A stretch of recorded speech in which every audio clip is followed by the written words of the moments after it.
Wherever you are on your leadership voyage, it starts here.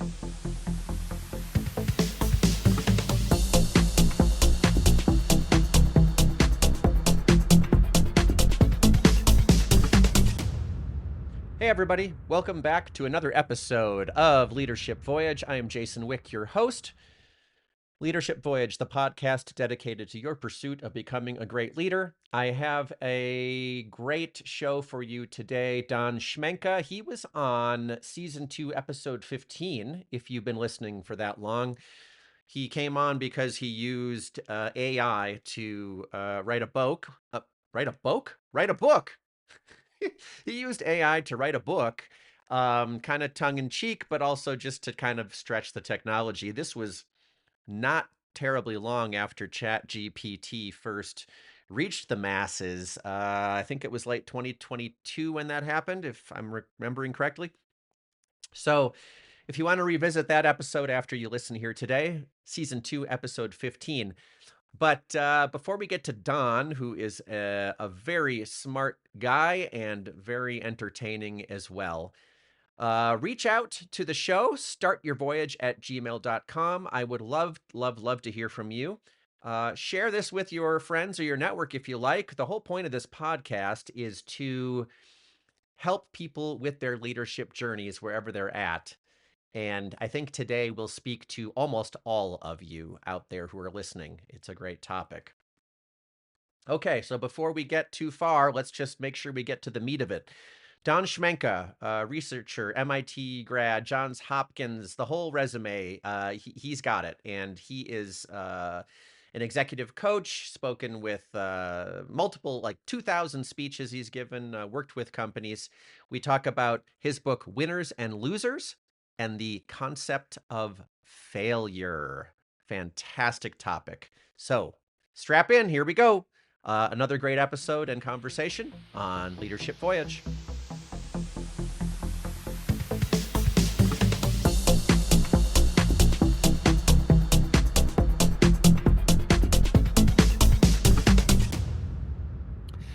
All right, everybody, welcome back to another episode of Leadership Voyage. I am very pleased to have, for the second time in this show's history, Don Schmincke as my guest today. Hey, Don, good morning. How are you?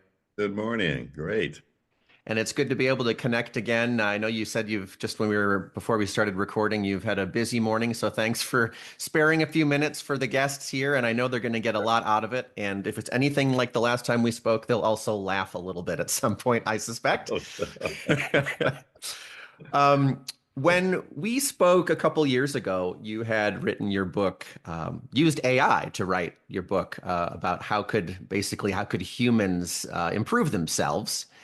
And Right. we are, solidly 2.5 years in since the ChatGPT launch that kind of reached the masses, right?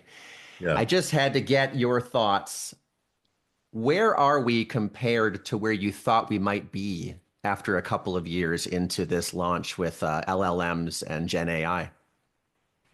Well, it's funny. I did the book sort of as a humorous look at having AI tell us how to upgrade ourselves, and it was interesting. That was fun to write, and it was sort of a joke book that I did with response to some of my MIT frat brothers that were debating this issue of humanizing AI.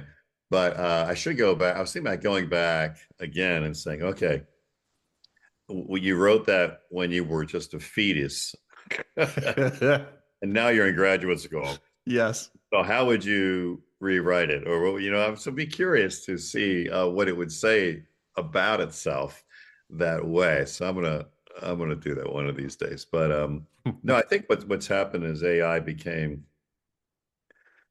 I don't know. I remember when calculators first came out. Some people are old enough to remember that, and everybody was in hysteria. They were like, "Oh my God, we're all going to get stupid," and we're going to use calculators to do math, and none of that ever happened. I mean, it just, today. I mean, back then it's like, "Oh, you can't use a calculator. You got to do this yourself." Yeah. But today, if somebody's working on a problem, somebody says, "How come you're not using a calculator?" It's like, why are you doing that longhand again? Exactly. So AI is going to be the same way. Yeah. It's as long as we don't do something like have it take over military control of the planet, like what bad could happen out of that? I think it's going to be a useful tool, but it's hard to predict because we never predict what our tools are used for that have this Mhm. level of impact. We thought the telephone would be an entertainment device. We never knew like where these things like the printing press was supposed to decrease copying errors in the Bible, but Mm. it ends up causing revolutions of governments because it allows cheap books and different ways of communicate. Totally unpredictable. So I am not going to predict AI. I have no idea. I can tell you what I've been using it for more of today is it's a great assistant. And it can do in 20 seconds what I would have a graduate student go research for me in the library or whatever, and then come back a month later. Um, and it's actually a good developmental editor. We've been doing a few articles, and normally it would take a week or so just to get an editor to look at it, make comments, do some. Every good writer needs an editor. Either the publisher assigns you one or you got your own. But I find that it's done some amazingly accurate and useful editing Hmm. and feedback on my writing to where I was really surprised about that. Yeah. So I think those of us that can use it as to augment, not abdicate, there's a difference, the work that we're doing, or we're going to find it just to be an amazing, like a calculator was when we first had it. However, there will be some people that are stupid enough to abdicate their life to it. And look, I wrote a book. Well, you never even Mhm. read the book. What do you mean? The AI Mhm. wrote the book, and we can tell because it looks like AI wrote the book. Yep. There, Exactly. people are being found out all the time. I was in one meeting where I had an executive um, submit a strategic plan, and I looked at it, and I can immediately tell it was AI. Like this guy had no strategic thought whatsoever. Hmm. And they're a processing company, and it was written as if it was from a manufacturing firm. So, I didn't say anything, but I'm just thinking, what are we going to do here? So I think more and more people are getting frustrated with that. Um, and so I think maybe that'll rectify itself when people start thinking again and stop abdicating. So that's my rant on AI so far. No, thank you. I mean, I respect the safe stance of I'm not going to predict where we go with this because I think we all understand that even though we design something or have a vision in our minds for something and how it'll be used, the customers decide how it's ultimately used. And that's what we're seeing here as well. And I think we should all keep in mind the augment, not abdicate, because yeah, you can certainly see how AI becomes a crutch for people because they're over optimizing for speed, and ultimately their critical thinking starts to soften a little bit. Yeah, Yeah. So I yeah, appreciate those thoughts, and I just this conversation really isn't going to be about AI, but I had to revisit the topic with you because I know that you've had experience. If I recalled, you've been involved with AI in some form for decades, but we're all seeing it in the public for the first time in some ways now over the last couple of years. So, yeah, yeah. um, but It's let's pivot to the reason we're here today, and I wanted to get you on the show again to talk about your most recent book, uh, Winners and Losers 2023. And just to set the stage for people, let me rewind to where the opening is of this preface. Come on now, Jason. There it is. Um, this is from the preface of your book, gives people an idea. Before we start, I know this isn't your first book on entrepreneurship. You're expecting me to inspire you with the usual tips, motivational quotes, and success stories. Well, that ain't gonna happen. I love that. It really captures the essence, for me at least, of talking with you and reading some of your work. So I appreciate that, and hopefully that gets a kind of a context for folks. yeah, Winners and yeah. losers, right? Can you give us a quick overview of this book? Yeah, it really came out of working with a lot of CEOs, many who are entrepreneurs and started their own businesses years ago. And then I started seeing a lot of courses and teachings on entrepreneurship. And I looked at both of these things and I'm like, what we're teaching isn't what I'm seeing. So, and fortunately, I've been, I'm an old guy. I've done like 2,000 speeches to CEO groups. So I've been in front of about, I don't know, 30,000 different businesses, and a third to a half of those were entrepreneurs. So I'm seeing in the field what really happens, and that's when somebody said, well, why don't you write an entrepreneur book from an actual CEO's perspective for young entrepreneurs that are just starting off, or people that maybe just recently retired and they're at the kitchen table wondering, Yeah. what do I do next? So that's where it all came from. And a lot of the myths that I was that I was dispelling were myths that I was already dispelling in working with corporations, because there were some similar themes. And so it became kind of interesting to take, half a dozen of those myths and put them into a book for entrepreneurs. But I wasn't really going after the corporate market. It was really the individual entrepreneur. But I started seeing a lot of people in meetings with dog-eared pages of my book. I'm like, what are you doing with this book? It's not for you. They goes, no, these myths apply to my team right now. So it kind of went crazy. I mean, it became bestseller on Amazon in the entrepreneur category. It became number one, and I don't know, for 15 minutes or so. We Right. grabbed a screenshot. But I was surprised it went, came number one from momentarily, because I wasn't expecting it to happen. So that's really what was behind the book, and I'm glad it made an impact. Yeah, I mean, I like it. Again, it's coming up here for a second time. You had a certain thought of what who you thought you're writing this for and where it would be used, but it's being applied in multiple different ways, which is fantastic, right? For people to connect the dots in their own ways and see the things you're writing about and be able to apply them to their own lives. Yeah. As as concisely maybe as you could capture it, what are the key findings from your research of working with these companies and giving these speeches and whatnot that kind of led to this central thesis? What is the central thesis, and what did you encounter that led to that? Well, one of the things that came out of it is what a lot of us knew, like in the high tech industry, as an example, is that success comes through failure, not from studying successes, but from learning around how to fail. The problem is with entrepreneurs or new projects and things, people start failing, and then they have this bad emotional reaction, and they feel like, they're not good enough, they're not this, they're not that. And my whole point is like, no, that's what you should be feeling right now. Mhm. And so you should be seeking failure as a way to learn. And I think it was Mandela who said, I never fail. I either win or learn. And I think that's really the point. But we don't teach how to learn by failing. We tend to teach like using successes.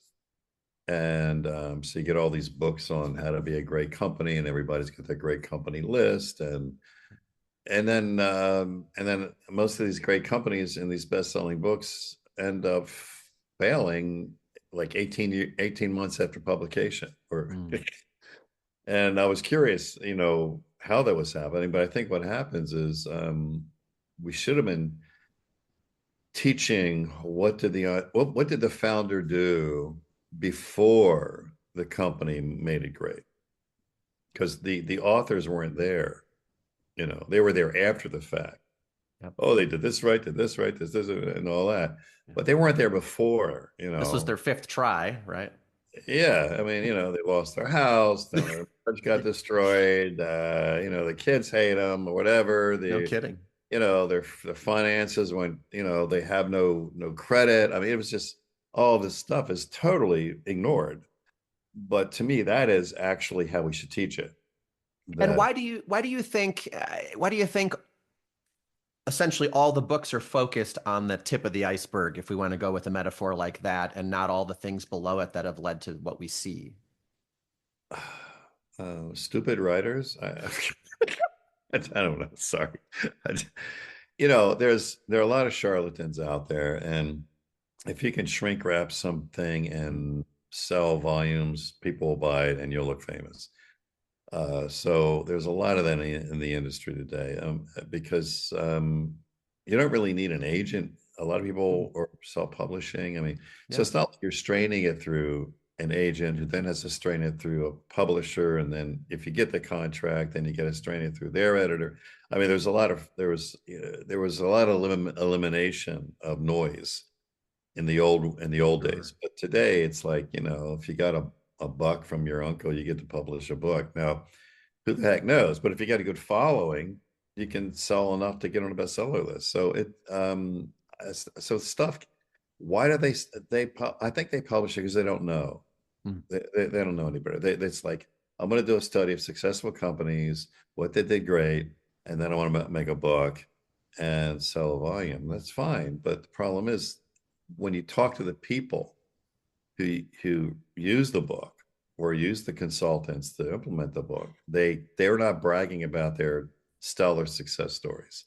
Mm-hmm. They're complaining about, yeah, that didn't kind of work out, and this wasn't right, that wasn't. So normally, what's interesting in our research, we go clean up messes from those efforts. Okay. And I apologize for the groundskeepers in the back. Oh, we can't hear him. You're good.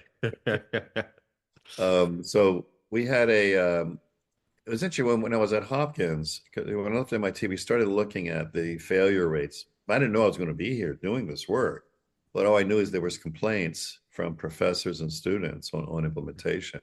And that's when we started doing biological research, like that's part of our species, maybe. And that's where and it's part of this ancient model that has been working for 10,000 years. But one of the elements is that, we get so seduced by our tools. So I think another answer to your question, I'm just realizing as I'm saying it, is some of these books are great because they offer us great tools. Others are successful because we're seduced by them. And tool seduction, I found, was in a lot of autopsies of dead companies. When we started doing autopsies, we just saw a lot of them clutching onto their tools. And when I wrote that book with Chris Warner, High Altitude Leadership, we were studying dead humans.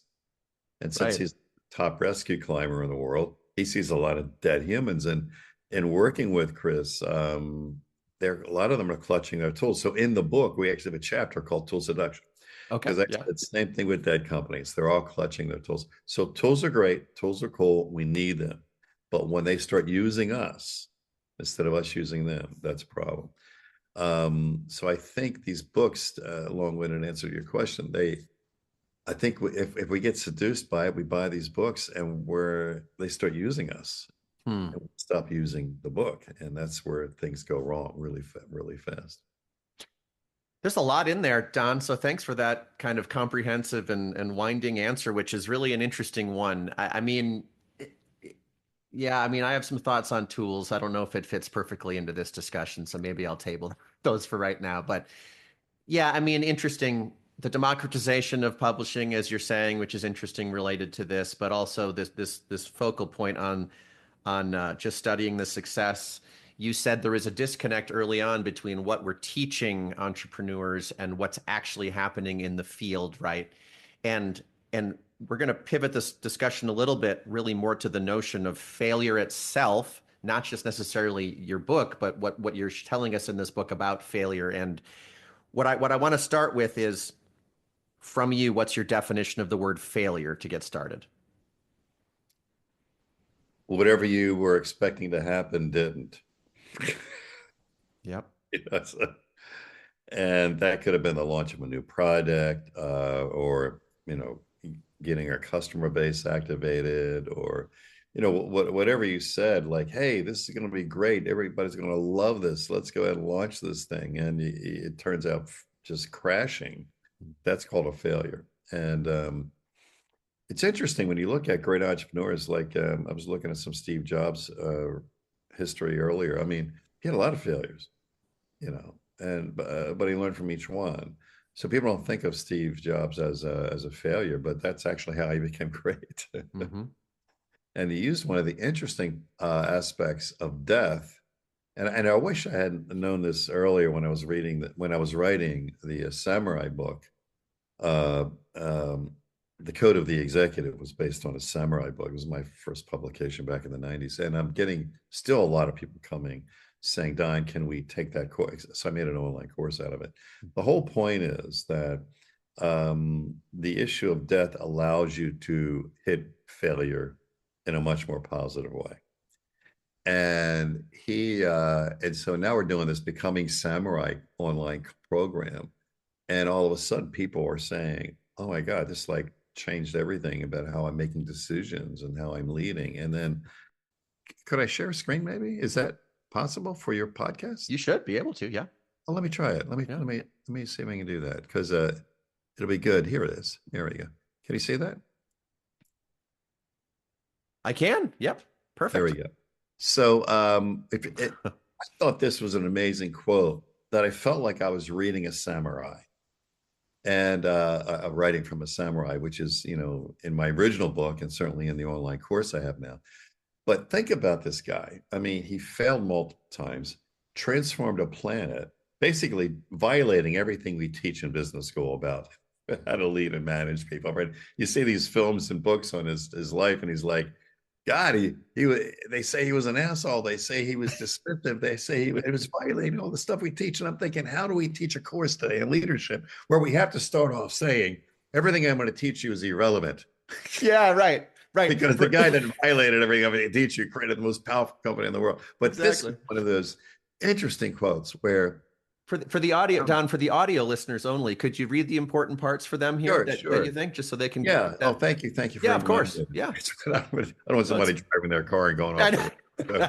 No, we don't. Let me, and look, if you want a copy, maybe if people want to email me or something, I'll send you the slide. But it's remembering that I'll be dead soon is the most important tool I've ever encountered to help me make the big choices in life. And that was like the first sentence. And then he goes on that almost everything, all external expectations, all pride, all fear of embarrassment or failure, these things just fall away in the face of death, leaving only what is truly important. I mean, here's this guy telling us the secret, right? And then he says, remembering that you're going to die, which actually is the first sentence in my book, The Code of the Executive, which was based on a 700-year-old development of manuscripts of a samurai. Yeah. And the first sentence is to keep in mind constantly by day and by night the fact that someday you must die. Keep in mind that someday you must die constantly. And we found out now that neurologically, because as we teach this now to executive teams, it really unhooks the ego. Yeah. Because if you're hacking the brain, if you're already dead, the ego is no longer needed to keep you alive. So it's an interesting brain hack. But let me get back to his quote here. He says, remembering that you're going to die is the best way I know to avoid the trap of thinking you have something to lose. You're already naked. There's no reason not to follow your heart. And then I wrap it up with his quote, death is the destination we all share. No one has ever escaped it. And that is how it should be, because death is very likely the single best invention of life. So it creates that urgency and perspective, maybe to help you find the courage. Yeah. Is that a fair read on it? Yeah. I had, we were doing this with clients, and now one of our clients, a woman, caught my colleague, Susan Barrett, the other day and said, hey, Susan, I still wake up every morning thinking, how can I be braver today? And it's like, how many people do that? But I had during International Women's Day month, I think a month and a half ago, I was approached by several women CEOs and business leaders who had looked at this course, and they said, you should make this available to women everywhere because it's the missing link. And I said, what? I was like, what? It says, yeah, because, we need to look at bravery differently. We need to take a look at our lives and not feel like we're so held back. And I'm like, are you guys feeling this? It was funny because my a former client, a dear friend, Kim Whittemore, wrote a whole landing page saying this Mm. is what women should be reading to take this course, to take it to a whole new level. So we started this women's thing, right, for samurai. He was, Fantastic. isn't it mostly men? I said, no, people don't realize there. And in the landing page, I have like half a dozen samurai women with what Yeah. they've done, and some are icons in Japanese history and culture. And the recent battlefield studies show like a third of the bodies on the battlefield were female.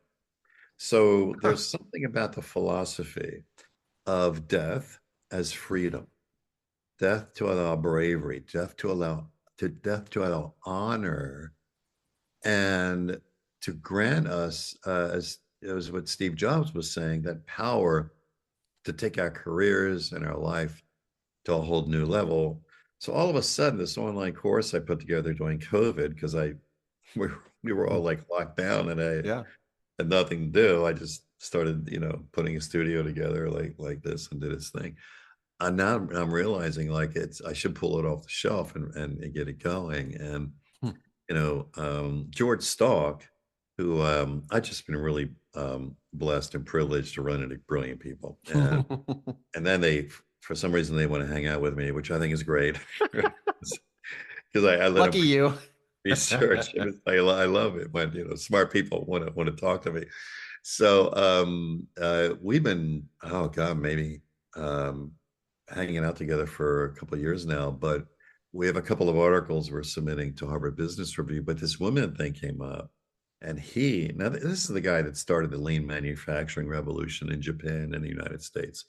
So he started movements that were globally impactful. Hmm. And he looked at this and he thought, oh my God, this is something that has not been addressed. Hmm. It's like it's a corner that needs to be filled. And so we may be putting this out there later. So somehow your question of failure and death are tightly related. And I think it's applicable everywhere for entrepreneurs, for business leaders, and lately, because I got dragged into this by a bunch of women, Yeah. female leadership development. Yeah. So what's your next question? That's great. What you got next? Yeah.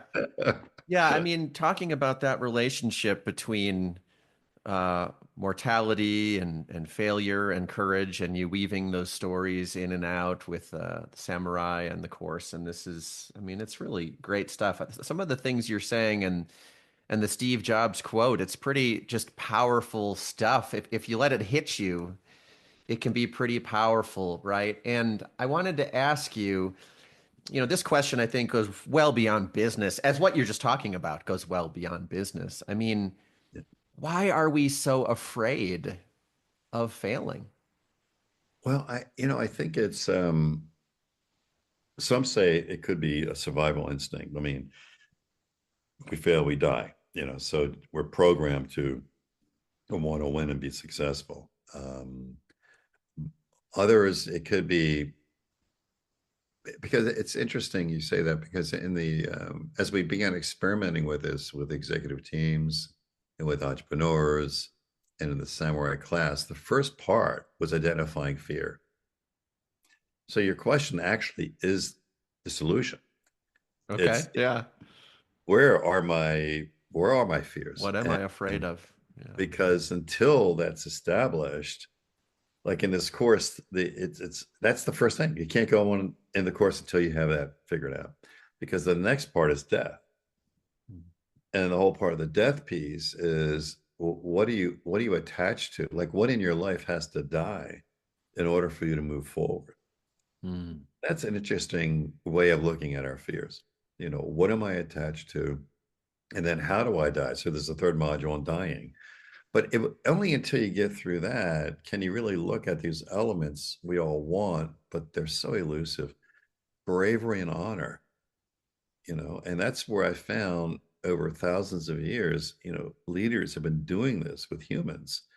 And the samurai just sort of codified it in a way that can be applied, and it makes neurological sense when we look at the brain and how death unhooks the selfishness and the ego that holds us back. And Steve Jobs' quote just said that in contemporary terms eloquently. So it really is starting with fear.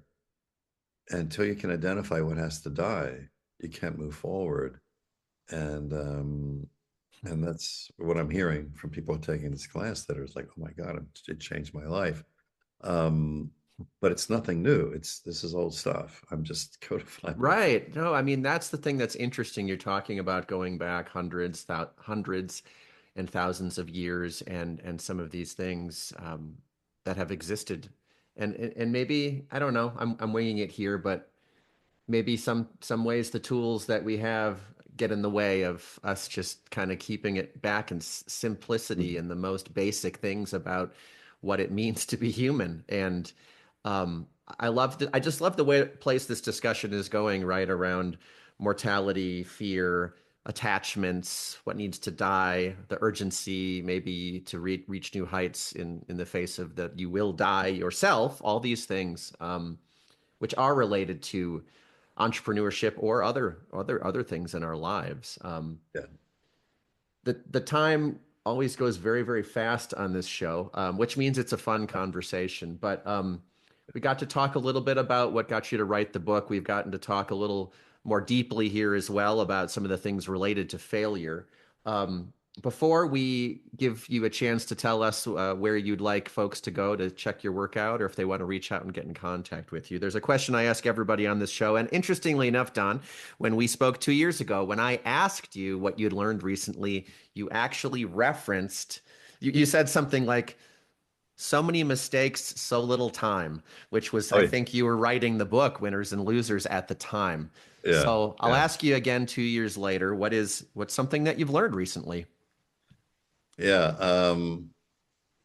God, how many deaths have I had since then? I try to die 3 times a day, Oh, something wow, like that's a good goal. that could be the quote. Yeah. The things that I thought were right and they're not, or the things that where I thought, I was you know, doing things properly, I wasn't, and like that. So I think for me, whatever I learned is how to keep being comfortable with dying to Hmm. those things that hold us back. And I always wake up inside of a problem, Mm-hmm. it's holding me back. And most times I fail at realizing it and letting go of it. But sometimes I have my moments and they do die, and then I can move forward, not only in the research, but also with family or um, my business, things like that. So maybe that's the quote. Yeah, I like that. And you did, if I recall, you dedicated this most recent book to your kids, right? For putting up with you. Yeah. Something Yeah. like that. Is that too trivial a way to characterize it? No, that's pretty much that pretty much wraps it up, I think. Okay. Don Schmincke, really enjoyable conversation as I was expecting. Thanks for your bringing your wisdom, your honesty, your humility, and I do genuinely appreciate that, and I know the listeners will as well. For those who are listening and want to check out your work or want to find one of your books, or maybe you want to have you speak with their organization, any of the above, what's the guidance you can provide for them to come connect with you? Sure. Well, my main website that I'm trying to keep updated is Saga Leadership. I stole that from the Nordic tribes, which is a whole nother area of great research. But SAGA, as in Saga, leadership.com, should have access to some of the things. In fact, I'm gonna have to check it as soon as I hang up here. Nice. To the samurai courses and other work. So yeah, that's a good place to Perfect. start. So Saga Leadership, SAGA, for anyone listening who wants to check out Don's work. Don Schmenka, my honor to talk to you today, and thank you so much. Thank Until you next for having time. me. Yes.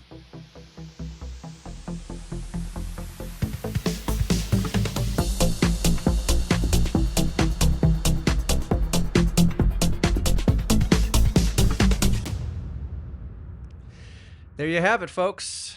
Don Schmenka, second time on Leadership Voyage. Very happy to have him, and I hope you enjoyed the conversation about as much as I enjoyed having it with him, because what I appreciated about Don is he obviously, he knows what he's talking about in terms of the research he's done and the experiences he's had and how he's kind of codified that and written about it, and that's great. I think what I appreciate about Don is how he kind of has these epiphanies or connections or realizations kind of in the moment, and is totally comfortable just rolling with it. And I enjoyed the conversation again, and I hope you enjoyed listening to it.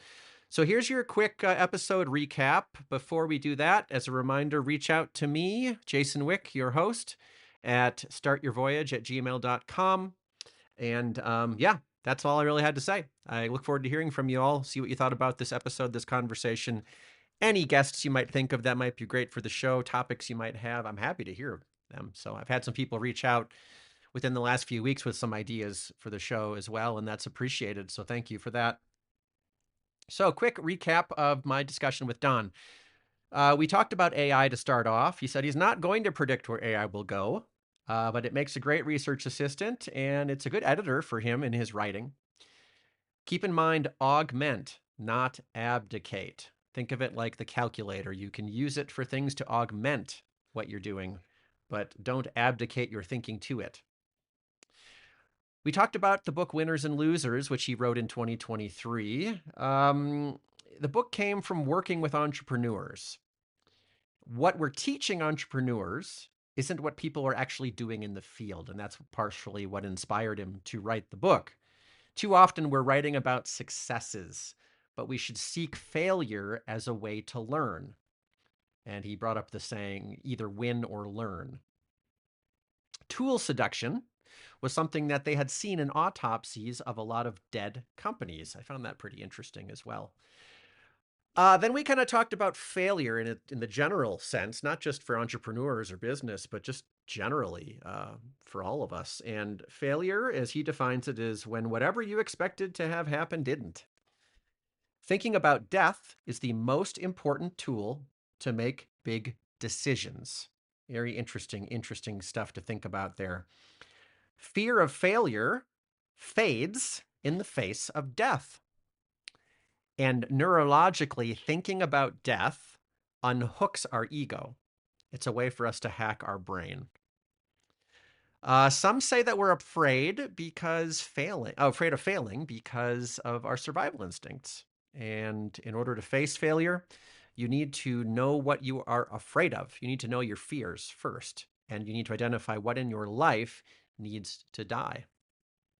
So a lot of, I never thought I would say the word die and death so many times on this podcast, but that's, here's to you never know what you're going to, you never know what to expect, which I appreciate and love about these conversations. So I hope you learned as much as I did today on Leadership Voyage. And until next time, everybody take care.